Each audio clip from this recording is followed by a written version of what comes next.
Hi everyone, it's Lana Husseini, and on today's episode on Through Your Eyes, we have Adrienne Paul here who's talking about her established restaurant and, everything that went through to kind of, get to where she is today. So thank you so much for being here today. Well, thank you for having me. Absolutely.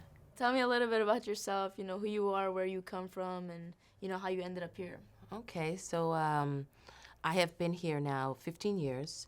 I moved here from Atlanta, Georgia, where my job had taken me for work. And my sister got me here because we were originally from Brooklyn, New York. So we understand the Four Seasons. When you move down to the South, you're like, oh, this is heaven. Oh, yeah. It was 90 degrees in October, and it was like heaven. But then she brought me here in about September, and it was absolutely beautiful. Absolutely beautiful. Had two babies in Atlanta. They don't give you the book on that, so I was like, okay, I'm moving. Come on, honey, pack your bags. Let's go. So we moved here, got us a little space on the west side of town, and it's been nice because what we do is we've always catered in some form of fashion, catering in folks' houses and things like that. And my husband is from Haiti. We're from the South, and so we've meshed our food so it's like Southern Caribbean, and it's just really nice. And when you have folks over, it's like you're making things that people don't normally eat. And it's like, oh, yeah. It's like, I know somebody else has got to love this food but me. So we moved, we settled in. Then we decided, maybe we should open up a restaurant, right? Mm-hmm. So we did. Somehow we got down to a little restaurant inside what was previously owned. It was called the Bay Breeze. It's on 10th and Sassafras. It's now called Cloud 9. But it was a small little kitchen, and we started out there just renting their space. It grew like within 6 months, and there was nowhere to put anything. So we were like, gotta go. We need a bigger space. Mm-hmm. This is great. So it's also about faith, stepping out on faith, something that you're like, okay, Lord, we're gonna make this work, right? Mm-hmm. So we stepped out and we found a little spot over on 10th and Weschler, and we've been there now since, 13 years, and it's been an awesome ride. Love what I do. Love it. I love that for you. Yeah, thank you. So, and it's both you and your sister and your husband who run? It's 4 of us. Okay. I am one of 4. My sister, her husband, he's in the medical field, and my husband's a chef, and Karen and I, we run the restaurant. Awesome. Yeah. So you talked about faith. At any point in this journey, was your faith challenged in any shape, way, or form? Not at all. Not at all. We grew up in the church. I grew up Catholic. Then somehow we entered into the Baptist world. I was like, okay. It was great. It was great, because it celebrated for me different areas of the church. It was singing ministry. It was miming ministry where they do the liturgical dancing. And then there was the word. And then there was, you eat in church. And, Southern churches, you eat. You're like, oh, my God, this is great. Fried chicken. You go home, you're full. You can go outside and play after that. So that's what we did. And this is what I am, And it has evolved, understanding that I come to realize that it is His presence that has gotten us here, The fact that we give to Him, He gives back, Mm-hmm. And so understanding that, I am super grateful. And now I understand how to give more, I do more. My mom is in a retirement home, so, you got to pick up the pace, and you got to do things that are not going to necessarily give you back something, but to lift someone else up, if you will, mm-hmm. And I see my blessings still coming at me, I think everything is a blessing. It's not guaranteed that you're going to wake up tomorrow. So to wake up tomorrow is really nice. I'm sure it is. Yeah. So you know, you mentioned your parents a little bit, and I've met both you and Karen now, and you guys are both very strong individuals. How do you feel like your parents have shaped you to kind of, you know, be strong enough to live up to, you know, what you guys have up to this point? I feel grateful for the parents that I have been blessed with.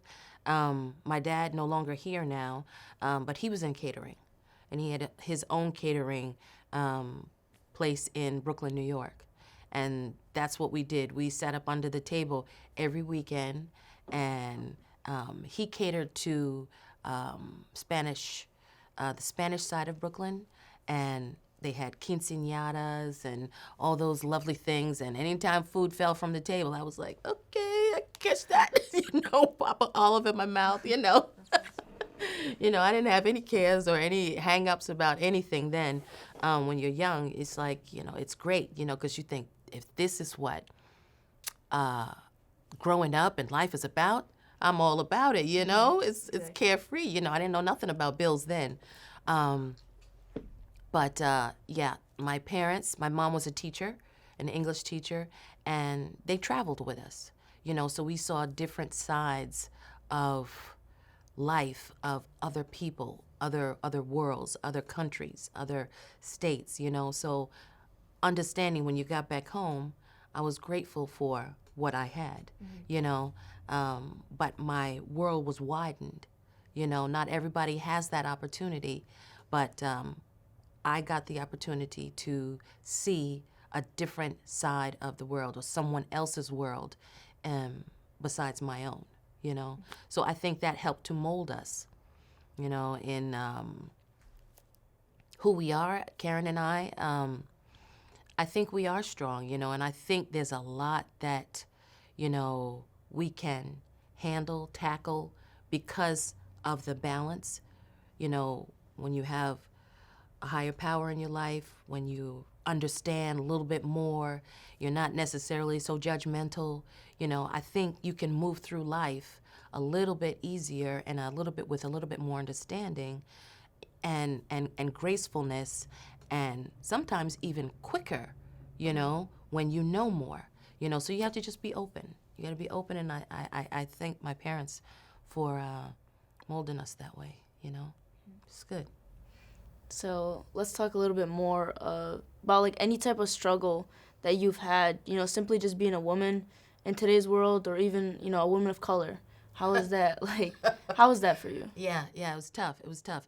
On my journey up, Karen and I went to Catholic school, and my first instance of prejudice was when, I think it was sixth grade, fifth or sixth grade, a kid in my class called me the N-word. And I was like, what? I had a lunchbox in my hand. I went, boop. He got a big sucker under his eye. His dad came in the next day and screamed on me. It happened in the playground area. And it was a playground / parking lot. And that's where we played. You play kickball and stuff like that. Not like these days where kids do all of this and everything, right? We were outside playing. Nonetheless, it all happened out there. His dad came and screamed on me the next day. I brought my dad in the next day. My dad went and talked to the principal. So it was the whole dynamic of it was just, that was my very first instance of, really? I'm different. And you called me out of my name, and I didn't understand that, Mm-hmm. As I move forward in life, and I got a job in, I've worked in hospitality most of my life, mm-hmm. and hotels in New York City. And I've been picked over, I can't tell you how many times, just because someone else knew someone by familiarity and friendship versus understanding that the qualifications of the job should have been a process, part of the process, But I said, okay, so it's really a tough pill to swallow sometimes. People show you who they are, and people show you who they see, And it was about color. Okay, I think it toughened my skin, is what it did. After a while, I was like, okay, no more. I'm going for mine. Karen, what are we doing? And then she began, we separated at one point. She moved here to Erie and found her husband in Pittsburgh, and I moved to Atlanta. And then we came back again, and she says, well, what do you want to do? Let's work for ourselves. I was like, oh, okay. What are we going to do? And we're going to do what we do. We're going to cook. We're going to do hospitality, something we're really good at, you know? Who doesn't want to have good food and feel the love when someone calls your name when you're walking? It's like Cheers. I don't know if you know this. There's it was a show on TV. It's called Cheers. And anytime that guy walked through the door, like, Norm! You know, everybody always greeted him. Didn't matter what they were doing, but when he walked through that door, everybody in the place looked up, Norm, you know, and it was great. I loved that show, you know, but that's what hospitality is. It's the recognition of people and acknowledging people and showing love. That's all people want in life, you know what I'm saying? To be acknowledged, to be recognized, you know, and to say, hey, how you doing today? You know, I love that, you know, come talk to me. I may not have a whole lot to say, but I can say, hey, how you doing? With a smile on your face. Right. That's everything. That's everything. You know, so yeah, we've had our challenges, but Karen had her challenges as well, you know, working in the industry. She worked in the Waldorf Astoria in New York City, and she's had many of a challenge there, but she moved on, and I think it, you know, filled us and built us up for where we're at now. You know, it trained us along the way. So I think he had a huge hand in it, you know, to take us along this journey, for us to go through all of these things that we went through, just to say, hey, you don't even know what's coming down the pike. So I'm like, okay, you know, as I look back now, I'm like, there was a point when I went 3 years in human resources. I don't know nothing about human resources. You know, I know food service, you know, but I went through that for a reason. Because now, look, I own my own place, I own my own restaurant, and I have to deal with people. And you have to understand human resources when you're dealing with people. I have 19 souls in that restaurant, you know, and I want to make sure that we do right by them, you know. When you treat people well, people turn around and they treat you well. That's what I want. I love that for you. That was so well said. That was so well said. Thank you. So the name Pineapple Eddie's, it's so unique to me. When I first heard it, you know, I had to, you know, what's the story behind that? Pineapple is the international symbol of hospitality. Eddie was my dad. His full name was Edgar, but when he owned his catering hall, the people that worked for him and with him called him Eddie for short. And he was a true gentleman. You know, he had his faults, but he was a true gentleman. He wore a suit to work every day. This is the dad that I saw. He wore a suit to work every day, and he looked good, he smelled good. This man, let me tell you, there were times I did the laundry in the house, and I was told to iron his handkerchiefs. What? Who irons handkerchiefs? You're going to shove it back in your pocket. Right. But I ironed him, and I ironed him with, oh my gosh, I was like, these are my handkerchiefs, and I'm going to make sure they're perfect. I had them stacked in his, what we call an armoire, you know, his dresser, and it was just so neat. I was so proud of these things, you know. To this day, as he's passed on, I have them now, you know. So there was just pride in what I did and what I saw him do, you know, and I think a little bit of that poured into me, you know, but he had the catering hall, and it was everything. It was people having a good time. You were feeding them. They were being entertained. There was music. There were bands playing.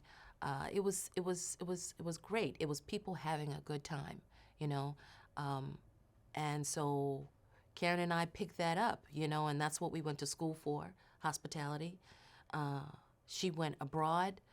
I traveled abroad after, but she went through school, which I thought was really great because she went further than I did. I had to pay my own way. I was like, what's up with that? Yeah, it's worth it though. It was. It was very much worth it. So Pineapple, yes, hospitality. Eddie was my dad, and it's kind of like an homage to him. You know, he passed away before we could open up the restaurant, but I know that he's looking down, and he says, "Good job," you know. So, and that's what we deliver every day, hospitality. You know, so it's not to be forgotten.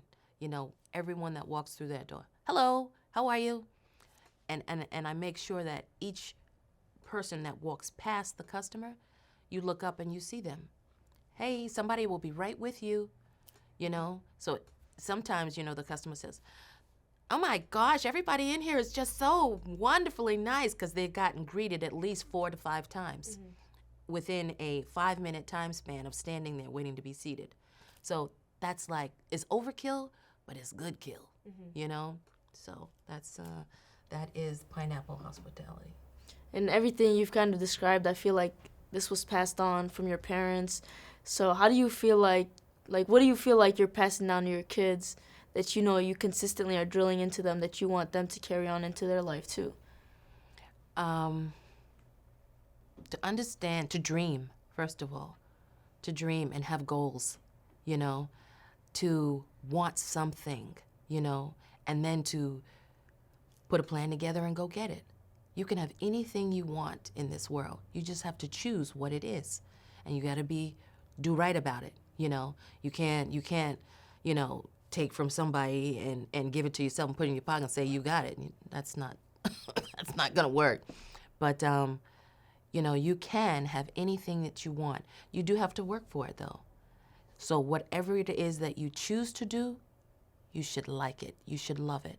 When you get up in the morning and you don't like your job, don't do it. Find another job, Find another job that motivates you. Something that gets you up in the morning to say, hey, I'm getting up and I'm going in. Whatever it is, it's going to be all right. Love that. Yeah, I tell my children this all the time. I was like, you're going to have challenge as long as you breathe.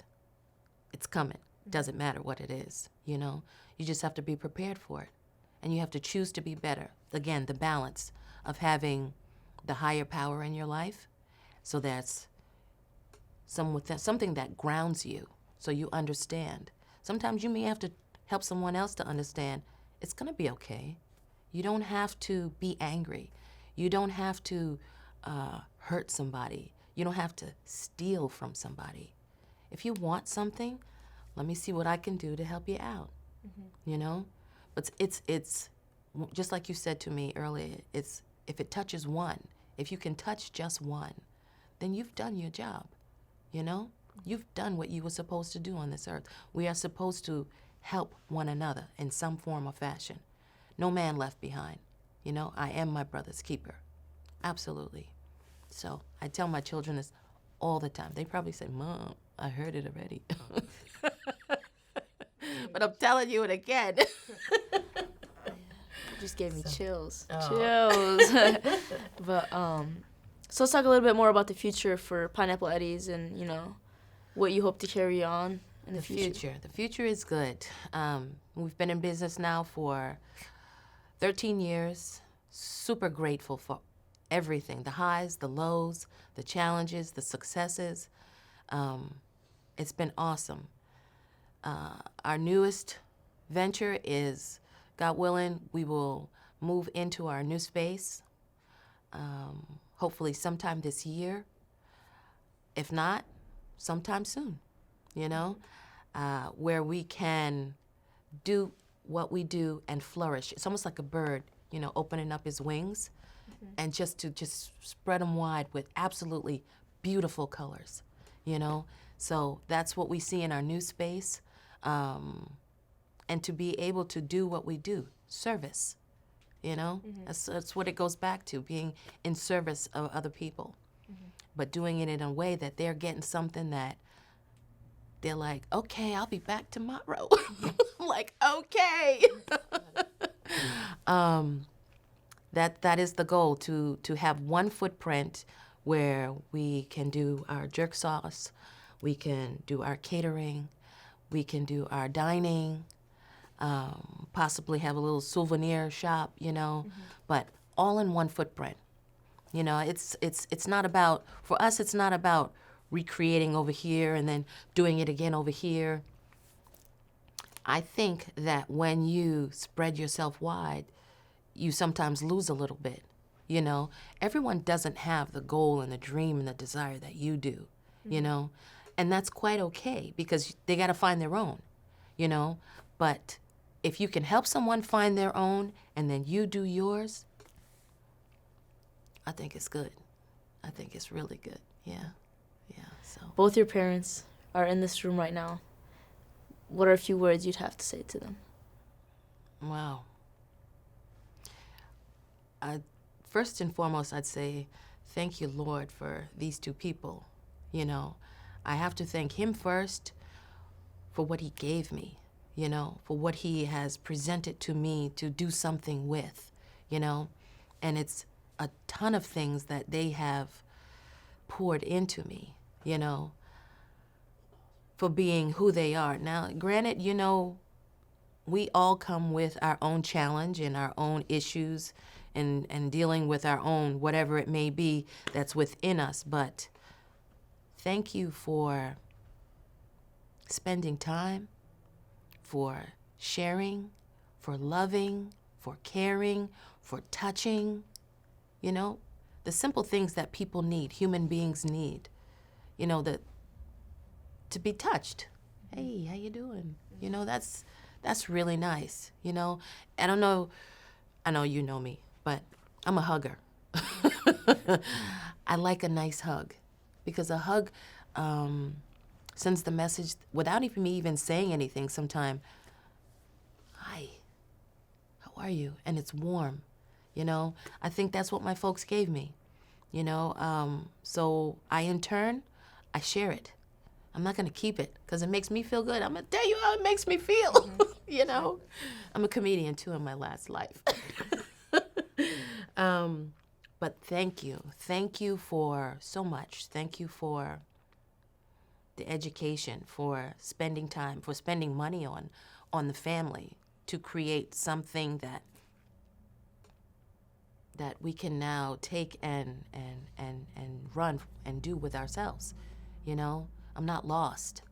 I don't feel lost, I feel like I'm here, I'm present, that's important, and with all that the world has gone through, you got to feel present, these things, they're great, but sometimes you can get lost in a phone, something so simple. If you're present in the moment, like I'm looking at you now, oh my gosh, yeah, beautiful. That's everything. So thank you. Thank you again for being here. And, you said you're a hugger, so thank you so much. It means the world. Absolutely.